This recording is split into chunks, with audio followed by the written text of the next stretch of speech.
Vous êtes bien sur Africa 24, merci de nous rejoindre pour une nouvelle édition de Décryptage. En compagnie de Gaïsen Emmanuel Molimwanga, associé gérant du cabinet 3M Partners et Conseil, nous interrogeons les perspectives économiques des États africains face à la fluctuation des cours du pétrole à l'échelle mondiale. Gaïsen Molimwanga, bienvenue sur Africa 24. Merci pour l'opportunité que vous me donnez. Vous organisez du 5 au 8 juin 2024 à Dubaï, aux Émirats arabes unis, la deuxième édition des Journées Pétrole. Quels sont les enjeux de cette rencontre? Deux enjeux majeurs à retenir pour ces deuxième éditions des Journées Pétrole.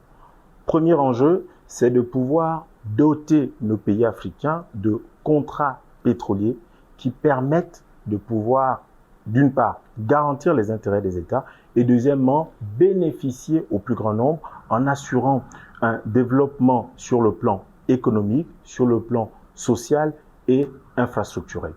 Le deuxième enjeu, aussi significatif, porte sur le renforcement des compétences du personnel.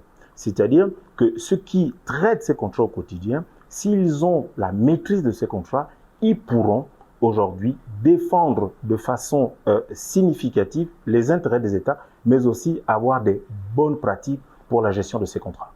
L'accent sur les contrats pétroliers coïncide avec une actualité sur le continent africain. L'audit des contrats pétroliers signés par les gouvernements qui ont œuvré sous l'ex-président Macky Sall et leur révision si nécessaire. Cela a été promis par le nouveau président Bassirou Diomaye Faye, investi le 2 avril 2024. Les États ont-ils la possibilité de remettre en question de tels types de contrats? Le contrat de partage de production est avant tout un dispositif juridique. À cet effet, le droit permet la renégociation des contrats. Cela peut être soit le fait du pouvoir politique qui peut contraindre les multinationales à la renégociation, soit le fait des partis, c'est-à-dire les partis décident de pouvoir renégocier les contrats, ou tout simplement le fait de la volonté du législateur. Celui-ci peut contraindre l'exécutif à revoir les contrats. En ce qui concerne le contrat de partage de production, celui-ci est encadré.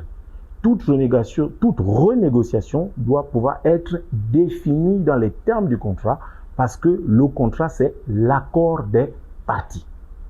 Dans quelles conditions cela peut se faire? Cela peut se faire en évoquant l'acte de l'imprévision. Qu'est-ce que c'est l'imprévision? C'est la survenance d'un événement qui impactera de façon significative le contrat et que cette information était imprévisible au moment de la conclusion du contrat. Et donc, dans ce cas-là, le contrat prévoit deux options, soit que les parties décident eux-mêmes de renégocier, ou, dans le cas contraire, c'est l'administration, ou donc l'État, qui aujourd'hui peut saisir ce qu'on appelle un tiers extérieur selon la procédure d'arbitrage. Quel risque représente une révision éventuelle de ces contrats pour le Sénégal? Ce qu'il convient de préciser, c'est que pour parler de contrat, il faut un opérateur et un État. La clause de stabilité permet de garantir les intérêts des multinationales. Parce que le contrat, il se veut être win-win, gagnant-gagnant. Et donc, dès lors qu'il y a une remise en cause du contrat, c'est une remise en cause des accords qui ont été signés. À cet effet, cela peut avoir un impact négatif dans le climat des affaires, mais surtout dans l'attrait du pays pour les potentiels investisseurs.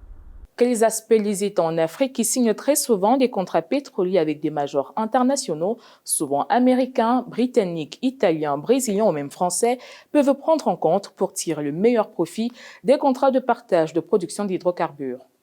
Pour ces aspects, nous voyons trois aspects fondamentaux que nous avions qualifiés dans le triptyque CNC. Premièrement, c'est la connaissance du bassin sédimentaire. Ça voudrait dire quoi? Le bassin sédimentaire, c'est là où s'exerce l'activité pétrolière. Plus le bassin sédimentaire est connu, puis il y a de l'attrait pour les investisseurs pour la réalisation des opérations pétrolières.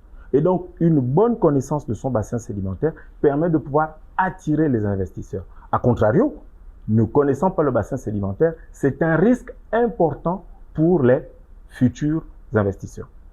Le deuxième élément que nous avons qualifié de N, c'est la négociation.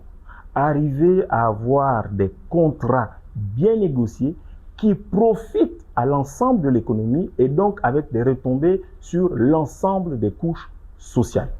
Et enfin, le dernier point à prendre en compte, c'est le C, qui veut dire ici le contrôle. L'État doit pouvoir exercer cette prérogative qui lui est donnée sur l'ensemble de la vie du projet, avant, pendant et après l'exploitation pétrolière. Et c'est la raison pour laquelle nous sommes à l'initiative des Journées Pétrole, de manière à permettre à nos administrations d'être outillées pour faire face à ces enjeux.